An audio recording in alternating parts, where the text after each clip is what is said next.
ethanol free. This is the one you want. Why don't we want ethanol in a motorcycle? Because it's for squares, man! Well, it says there might be 5 ounces left over from the regular. What do we do? Why don't you fill up the truck and then you won't have any ethanol in your motorcycle? You want to get us all killed? You'll have to fill it on the ground or it'll blow up the city. We're mixing 40 to 1. That's 3.2 ounces. You just squeeze the bottle to the top line. That way it'll never get mixed up. Last step is to shake it. Stop! What's the matter? Did you clear that? We gotta drive to O'Reilly's to get more supplies. I had to fill this fuel tank today with premix.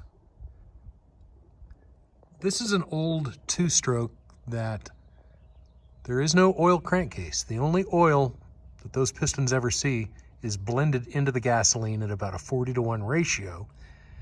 And when the gas is gone, the oil is gone. So when this bike came out in 1975, this model year, it had an oil pump.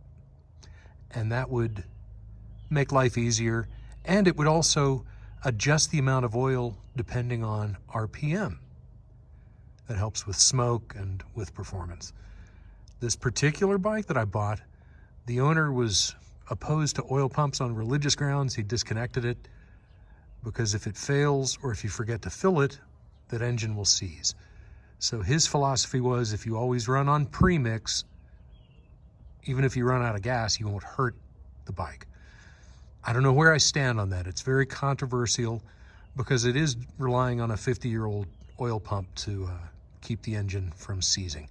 When I take this into the mechanic for some seals and things, we'll have that conversation.